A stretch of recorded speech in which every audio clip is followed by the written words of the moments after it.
This is Bilal Anjar, lecturer in English, Government Degree College, Mathani. In our previous video lesson, we discussed about the literatures, introduction to literature, and we come to know what is literature and what is the importance of the literature, and how we are going to learn the literature. So, and we also learned about the objectives of literature.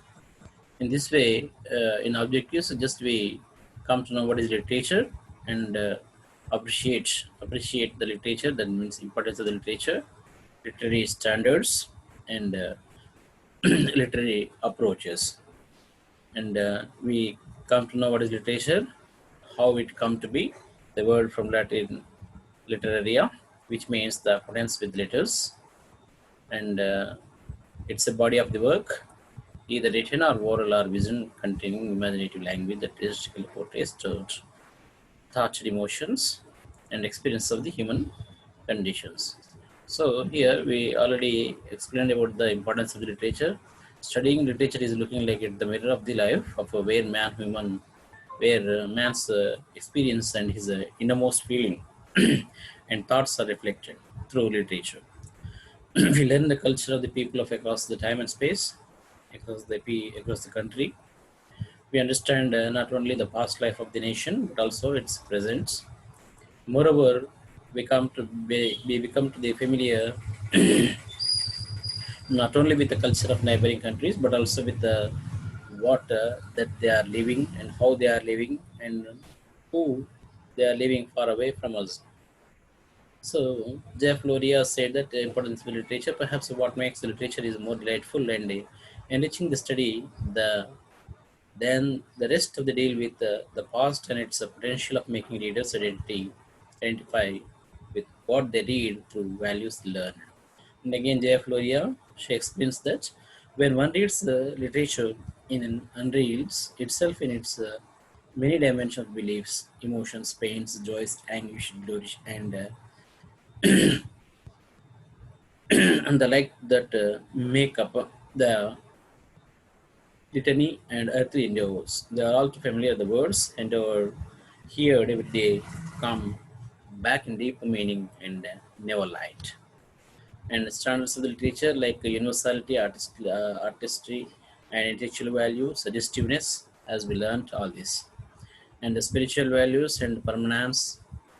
Permanence is also just what we can learn from the standards of literature, and the styles of the literature is also.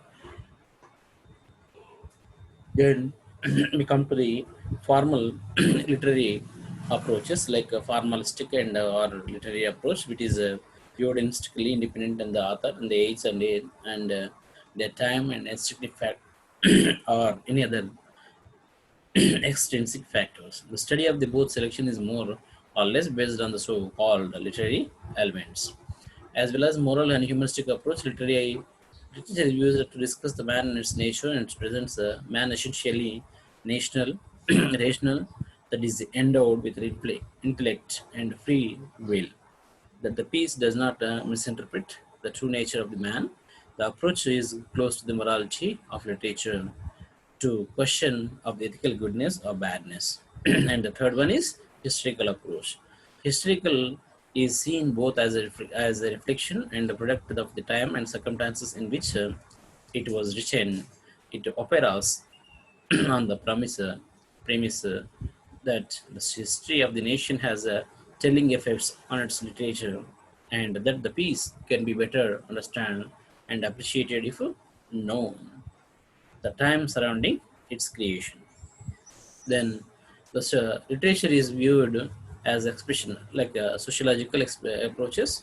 Man within a given social situation, which is reduced to discussions on economic, in which men are somewhat simplistically divided into haves and have-nots, thus pausing into the proletarian approaches, and hitches the tense of score the conflict between the two classes. Sociological approach stresses on social relevance, social commitment, contemporarily, and it deems the communication with the readers important.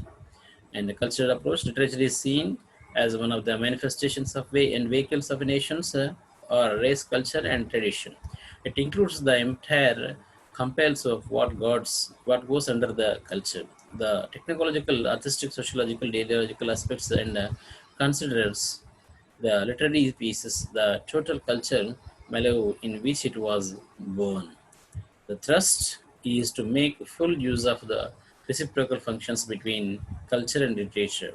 The approach is one of the richest ways to arrive at the culture of the people, and one of the most pleasurable ways of approach appreciating the literature is people. And the last one, psychological approach. The literature is used as the expression of the personality of inner drives or neuroses. It includes the psychology of an author and the characters, and even the psychology of the creation also. It has resulted in almost exhausting and exhaustive psychological analysis of the characters, like symbols and images, and recurrent themes and others. Then, impressionistic approaches. The literature is viewed to elucidate reacting responses, which considered as something very personal, relative, and fruitful, unconditioned by the explanation on and often talking the impact of the piece as a whole. It seeks to see how the piece has communicated. Then we go through with the essence of the literature in our today's lesson, today's class. Sorry for that late. Just wait for a while.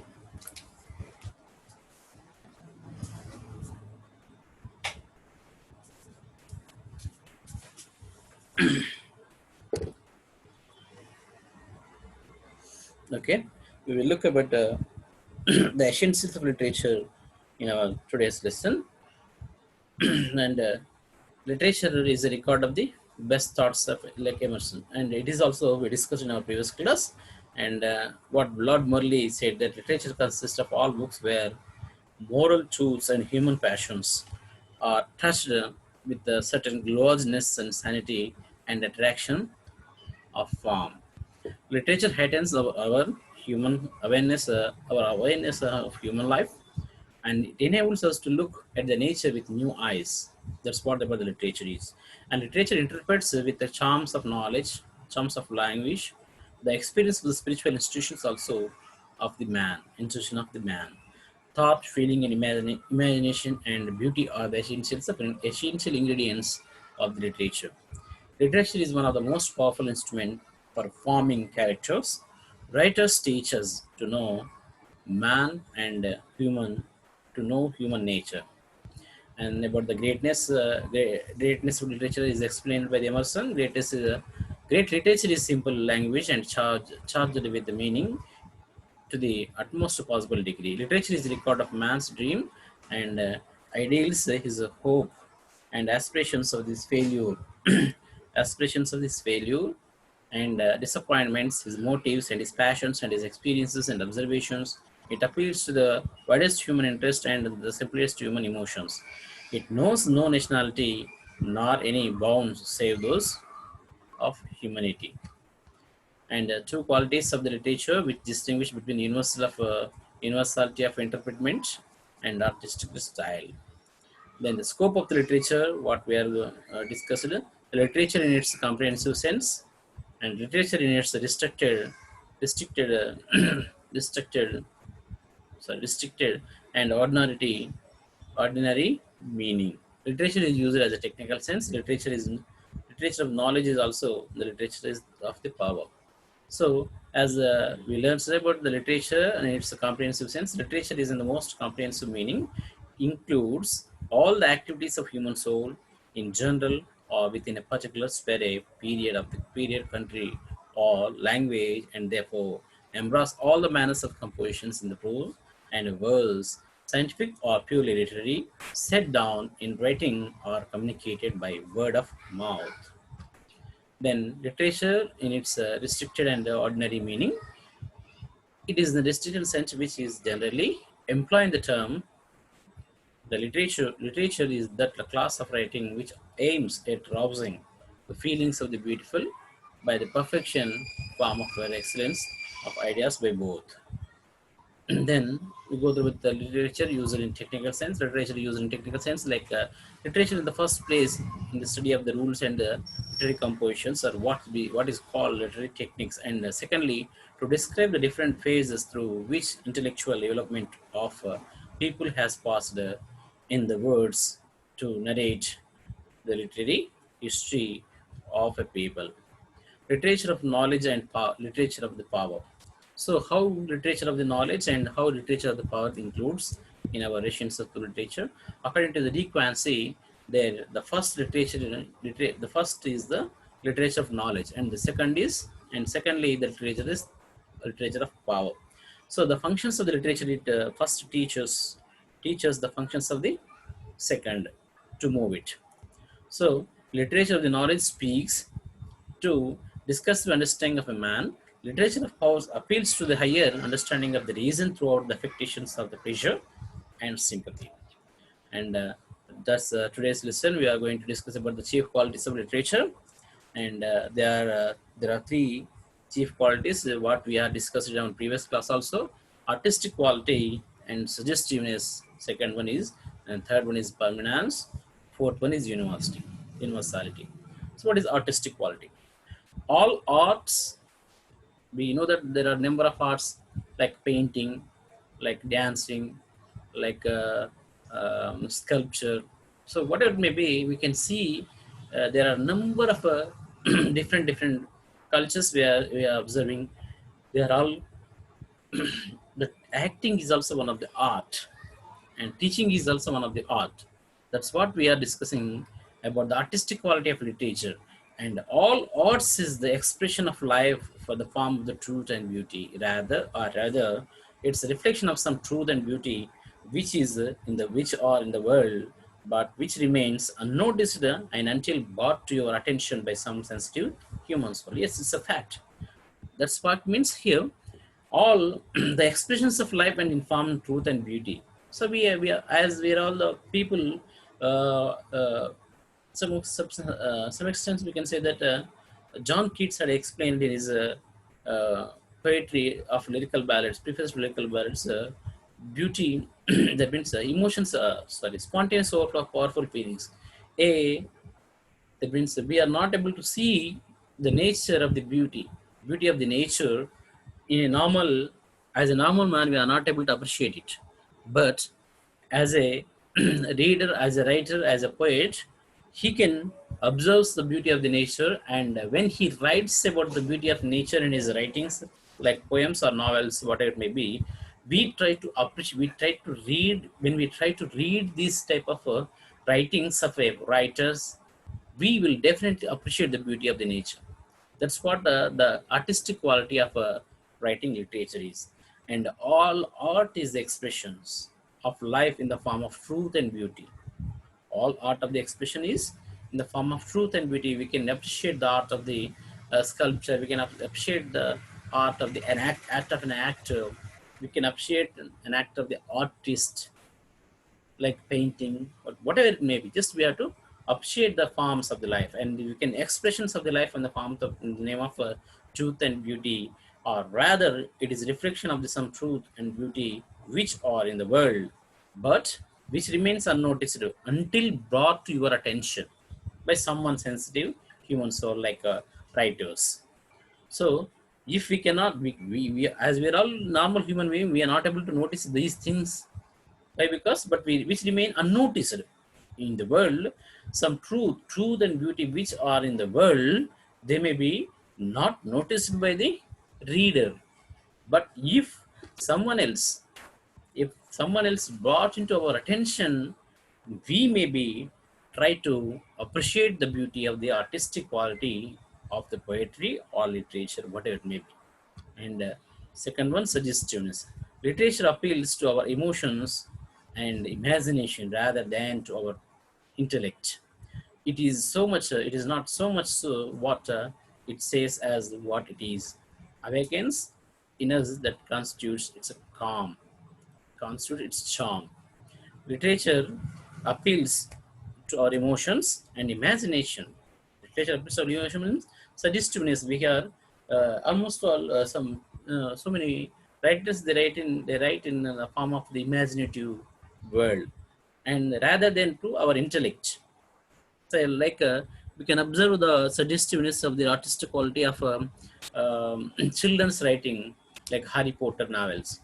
So Harry Potter novels, it's just like it's all imaginatives, and the writing of the writer's imaginative is totally different from the what exists in the world.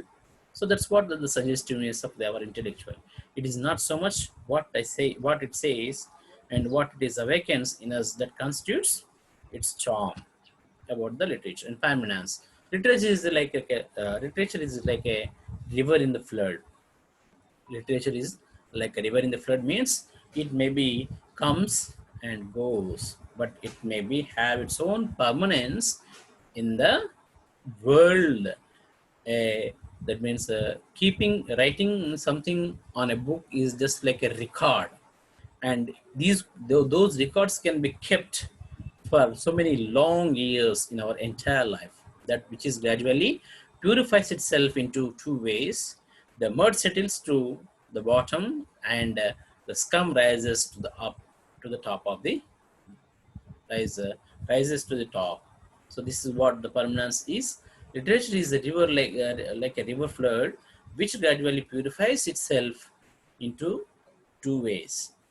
The mud settles to the bottom and scums rise to the top. And the universality, literature is great because of its universality. Universality, it is the power enough to supersedes the narrow interest of a class in favor of humanity as a whole. It is occupied with elementary passions and emotions and love, hate, and joy, fear and faith, which are the essential parts of the human nature. According to Aristotle, literature indicates the universality element, that is, what is true for all the times and all ages and all particular, that is, what is true of the men, even customs and cultures and manners of an age. So, Aristotle in his Poetics, he mentioned about the literature. And here, once again, we will reveal the secrets of the literature. Literature is great because of its universality. It is the powerful enough to supersede the narrow interest of a class in favor of humanity as a whole. So it is occupied the elementary passions and emotions, love and hate, joy and sorrow, fear and faith. What we can say that what we cannot see in literature. That means we can see everything in literature. We can see the emotions of man. We can see the emotions of love, hate, joy, sorrow, faith, fear. We can see everything in our literature, which are the essential parts of human life of nature. Human life of nature. According to Aristotle, and literature indicates the universal elements, that is, what is true for all times and ages, and the particular, that is, what is true of men, events, and customs, cultures, and manners of an age. The particular age is about the literature. And literature and life, we can see that literature is about the life. And as I told you, that literature is mirror of life. As I told you, literature is mirror of life. Right now, you can see that literature has a close connection with life. What is literature? Literature has literature has close connection with life. Literature is the study of life, and the subject of the matter is the presentation of life. And literature is the communication of the writer's novel and unique experiences of life. There is a vital and intimate connection between literature and life, which is inseparable. Literature manifests the subtly problems of life. Literature is the brain of humanity. And try to learn, and try to learn these things once again. Literature and life cannot be deviated from each other, because literature is life. Literature is a mirror of life. So literature has close connection with life, and literature is the study of life. Literature is the study of human life, and the subject matter is the presentation of life. So literature is the communication of the writer's novels and unique experiences of life. There is a vital and intimate connection between literature and which is inseparable. Literature manifests subtly poems of life, and literature is the brain of humanity. Then go through with the styles in literature. Language has its own importance bearing upon the literature, and literature is the personal use or exercise of language. Language is the vehicle of thought, and thought and expression are inseparable. Language is the skin of the body of thought. The characteristic of the great writer is that he will look at the adequacy of language to thought, and go through with the styles of writing, styles in literature. Language has an important bearing upon the literature. Literature is the personal use of or exercise in exercise of language. Language is a vehicle of thought. And thought and expressions are inseparable. Language is the skin of the body of thought. And go through with the language has its own importance. Language has its own importance in literature, and language is a vehicle of thought. Language is the skin of the body of thought, and literature is the personal use of exercise of the language. And the thought and expressions are inseparable about the literature. And the characteristics of the great writers is that he will to look the adequacy of language to thought. Then go through with the literary types of genres in fiction, like what are the literary types of, what are the genres of the literature means. Simply they are divided into four categories. Fiction means you can see uh, novels. There are so many sub genres of the literature in the fiction, like novels means a historical novel. uh, we can see the number of novels we can come across in the next class, in our next class. Essays, poetry. Poetry also, we discussed about the figure of speech in our previous video lesson. But what maybe we'll discuss in deep way about what is poetry and how we are going to write the poetry. Drama. Drama means which is almost all we said that drama is also the fiction of it is also one of the genres of the literature, and we can find the realistic characters. That means the characters as real in the drama. So there are number of dramas, the types of drama. There are different kinds of the dramas. We will see what about the drama is also in our class. Then the presentation and the structure of the literature, like genre and audience, author, works. Look at the drama. In drama, we go through with the group. Author is absent, and work can be performed. Epic. Epic is also, we can see there are number of characters involved in the poetry of epic. Epic means it's a long narrative poem, and it is we can see the group and author presence in the epic, and work is restricted, decided. Decided means we can see so many important holy books, they are recited with epic. And short story. Short story is a private, and maybe we can see the audience. Maybe we cannot find audience here, and author concealed, and the work has to be read. Novel is also in the same way. Private, it's also private and concealed. Author is also concealed, and work can be read. Poetry audience are ignored. Maybe the poetry itself tells explains about the beauty of the nature or the human characters, whatever it may be. Writer, the poet who wants to present his ideas, they may be ignored, and author may be present in some extent and recited or sung by the recited means we can read it, and we can sing the poetry. Essay is a private, and it is also implied, author may be implied or not, and we can read it. And the standards of the literature, as we come to know some of the literary standards which we have seen: artistry and suggestiveness, permanence, and universality we have studied. And by adding some more to the literary standards, we are observing it in a serious manner. Artistry, that can be seen in the literary standards, and intellectual value, we can right now learn, and suggestiveness, we see it, we observe it, and permanence. Spiritual value can be seen, like we can observe so many spiritual values around us, and the permanence, the universality, and the style. So the form of a poem. A poem is formed by means of the verses that are arranged into stanzas or stanzas. A stanza or stanzas, and that are regulated in the flow by meter or rhyme. So the form of a poem means a poem is formed by the means of the verses that are arranged into a stanza or stanzas. Maybe it can be found in one stanza or so many stanzas, and that are the regulated in the flow by mean and meter of the rhyme. And what is poetry means?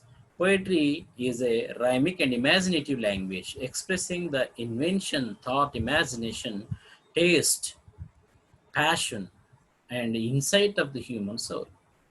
So, what is poetry?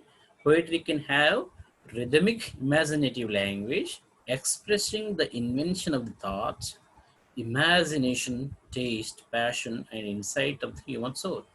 So, when we go through discussion of the poetry, it can has rhythmic and imaginative of the language, expressing the invention and the number of, that means new thoughts and new imagination of writer, that means poets, and we can find the taste of the poet and passion and insight is also we can find of the human soul as a writer, as a poet, as well as a reader.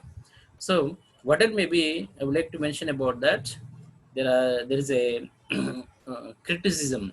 That means there is a uh, theory theory of the criticism regarding to the reading. Stanley Fisher has written reader's response theory about this. Is what why I would like to mention. This means everyone reads a poem or a novel or a drama in his way, in his own style, that what he wanted to know something from his own point of view.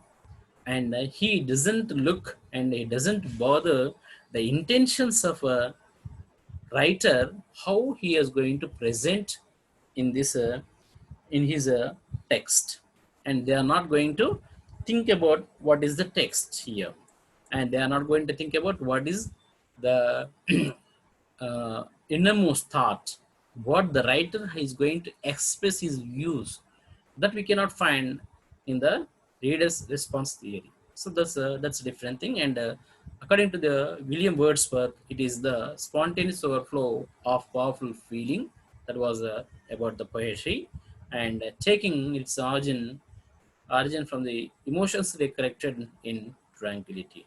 I already explained about this. And Edgar Allan Poe, poetry mentions about poetry. Poetry is the rhythmical creation of beauty. Poetry is rhythmical emotions of the beauty, like a spontaneous overflow of powerful feelings can be said in a poetry, like emotions collected in tranquility. And then characteristics of poetry, what we can see, the how we are going to, the means how we can observe the poetry means, we can go through with the rhythm. In rhythm, it has to follow meter, rhyme, and sound devices. It has to follow meter, rhyme, and sound devices. And for imaginary, as we are discussing about the figure of speeches of the poetry in our previous lesson, video lesson, figure of speeches and symbols for imaginary, and sense or meaning has to be understood, and sense of the meaning has to be understood in the characteristic of poetry. Then verse. It is a single line of the poem. It may come short or long, but whatever, it serves as a basic unit of stanza. Stanza means it is a set of verses arranged in to make a part of a poem or to serve as a poem itself. So what is verse?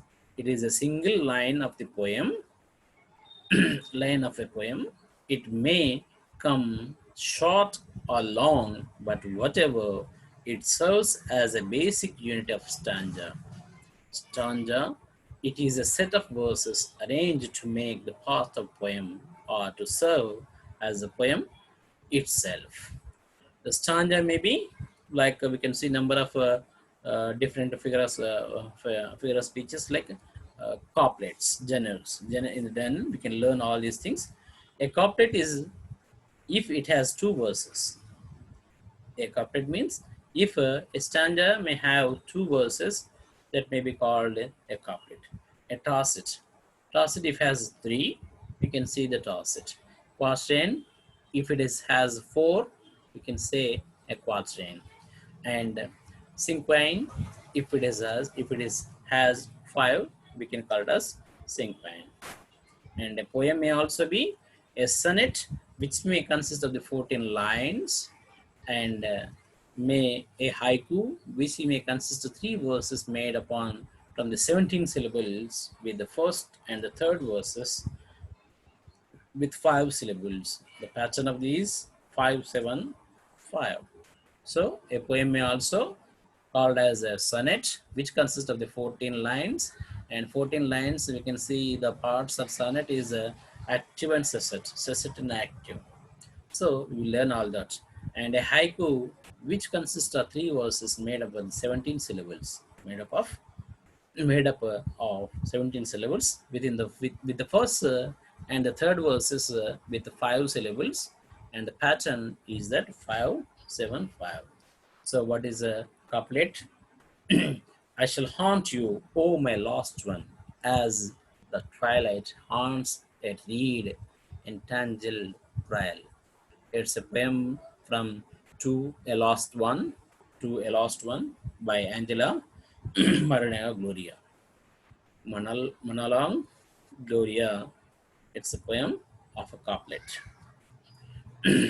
Tacit. Tacit means we can see the three three lines like whoever she be, that's not impossible she, that shall command my heart and me. Wishes from the supposed mistress by Richard Crasher. Richard Crasher's wishes of a supposed mistress. We can see the tacit. Whoever she be, that not impossible, she that shall, that shall command my heart and me. Then the quatrain, gather ye yours, bound birds, while you may, old time is still a flying, and this same flower that smiles today, tomorrow will be dying. So flying, dying, May Day, about the rhythmic style. And this is a poem from Robert Herrick, the two virgins to make much of time. Two virgins to make much of time by the Robert Henrik. And as we'll see the cinquain, and we'll see the road not taken about the cinquain, about the Robert Frost, and it's a very good poem about the deciding factor of the life, and who may not taken the road they have to decide. I shall be telling this as a shy, somewhere, ages and ages hence, two roads diverged into a wood, and I took the one less traveled by, and that has made all the differences. That means try to know that I shall be telling with the shy, somewhere ages and ages hence, two roads are diverged in a wood, and I I and I took the one less traveled by, and that has made all the difference. Shy, high, sorry, shy, by, hence, difference. So this is what style of rhythmic concepts can be presented here. And try to know this about the meaning of this particular poem. I would like to express that means each and every person has to meet a crucial point. Isn't each and every person will meet at a crucial point in his life, and that may be a crucial point to decide the factor for his life. That may be a crucial deciding factor for his life, and this is what he has to take a decision. And somewhere ages and ages hence, two roads divided in a wood means there are number of decisions. That means there are so many people they are come across to this type of a decision. But what it may be, here we come to know that all are going in the same way. But I took the way which one is less traveled. Then that made him very total difference about his life. That's what Robert Frost wanted to explain in his poem, Robert, The Road Not Taken. And we'll see the sonnet. What is sonnet and how it should be? We can observe the sonnet from uh, William Shakespeare, sonnet 116, and all the 140, all the 153 sonnets 153 sonnets are addressed to the WH, a unknown man of the William Shakespeare's sonnets. And let me not to marriage of the true minds admit independent impediments. Love is not love, which alters when it alteration finds. Minds and finds love and remove. Look at the rhyme scheme, which alters when it alteration finds or bends with the remover to remove. Oh no, it is an ever fixed mark that looks on tempest and is never shaken. It is the star to every wandering bark, whose words unknown, although his height be taken. Love's not time's soul, time's fool, though rosy lips and cheeks. Within his bending sickles, compass come, love alters, not with his brief hours and weeks, but bears it out even to the edge of doom. If this be error and upon me proved, I never writ right, nor no man ever loved. So it's a 14 lines poem. It can have the rhyme scheme like this: minds finds, love remove, marks barks, shaken taken, cheeks come, so cheeks weak, come doom. So this is the 14 line, and it may consist last two lines are couplets, and uh, 7 lines are called active, and 8 lines are called sesset. Then about the haiku, and in the flood of love afloat from a boy's notebook, a page, now a paper boat. Paper boat by the Bruce Bunau is a poem taken as an example for haiku. And here it's a meter. Meter means the measure. It's just like a measure. It's poetry. In poetry, the verses are measured in foot. A measurement that is either disyllabic or trisyllabic long. A disyllabic foot is 2 syllables, and long while a trisyllabic foot is trisyllabic long. And disyllabic foot is iambic pentameter. The iamb means a foot that composed one on unaccented syllable followed by one accented syllable. Thy glance, sweet May, when fast we meet. So, first may be accented and the second may be unaccented. One is accented and another one may be unaccented. Thy glance made. So, thy glance. Thy is not accented, glance is accented. Sweet is not accented, made is accented. When not accented, and first is accented. We is not accented, and me met is accented. Like this, the glance sweet made, the first, when first we met. Then Troshi, disyllabic foot about the Troshi, and it is a food composed of one accented syllable followed by one unaccented syllable. And the truth is, one is accented and another is not accented.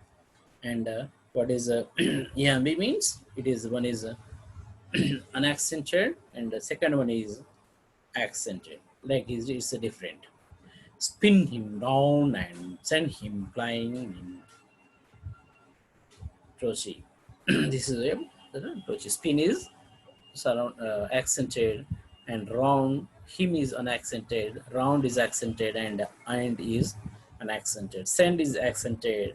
Him is unaccented. Flying is accented and where is that? And disyllabic foot.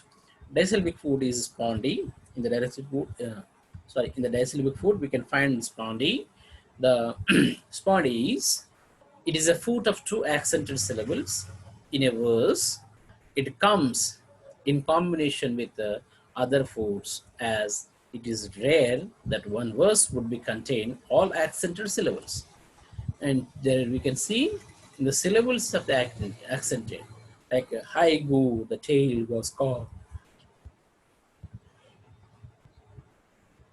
High goo, the tail was all a lie. This is what a foot is foot of two accented syllables. In verse, it comes in the combination with the other foods, as it is rare that is one of the verse would contain and all accepted syllables. Trisyllabic food is a dactyl. The dactyl is a food one accented syllable followed by the two unaccented syllable. Boldly, they fought and well. Boldly, they fought and well. Boldly means, in this boldly, we can see boldly is accented syllable and dly is unaccented, there is an accented, and fought is accented, and well is an accented. This is what the dactyl trisyllabic food. Trisyllabic food is another trisyllabic food is we can see, and an upset. Anapest. The anapest is the food of two unaccented syllables followed by the one accented. Example, two accented syllables, two unaccented syllables followed by the one accented syllable. And example, and the sound of a voice that is still. And the sound of a voice that is still. This is a trisyllabic food.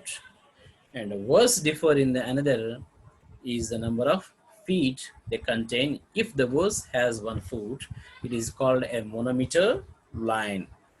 It has 2 feet, a diameter line. If it has 3 feet, trimeter line. If it has 4 feet, a tetrameter line. And if it has 5 feet, pentameter lines. So verses differ in one another in the number of feet that contain. If a verse has 1 foot, it is called a monometer line. If it has 2 feet, diameter line. If it has 3 feet, diameter line. If it has 4 feet, tetrameter line. And if it has 5 feet, pentameter line. And boldly they fought and well, being a line of 2 feet, a diameter line, and because each foot is dactyl, the line is called dactyl diameter line. The glance speed being made and the first we meet. Being a line of 4 feet, it is a tetrameter line, and because each foot is an iamb, the line is called an iambic tetrameter line. So not all verses are measured as regularly as the previous examples. Instead, some verses are controlled by some verbal devices such as end stop and the run on. The end stop is, this is what the verbal device that makes every line of a poem complete in thought, that causes a stop, and at the end of every line, which stop serves as a verse control. The end of stop, youth still is pleasance, age is full of care. Youth is like summer, age like winter weather. A Madrigal is a poem by a Madrigal by William Shakespeare. The run-on is this is a verbal device that makes a reading of a verse go running on from one verse to another until up to the where the full thought is conveyed. So the run is about the Cyrillo's bow sister poem gifts. Lances and lances, my lord, I place upon your head. This is Rana.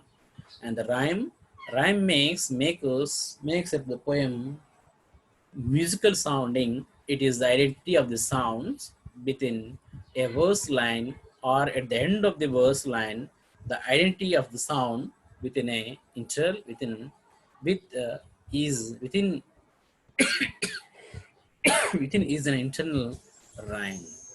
So internal line for all arrived, I had killed the bird that made breeze to blow. Oh, fetch, said they, the bird slay that made the breeze to blow.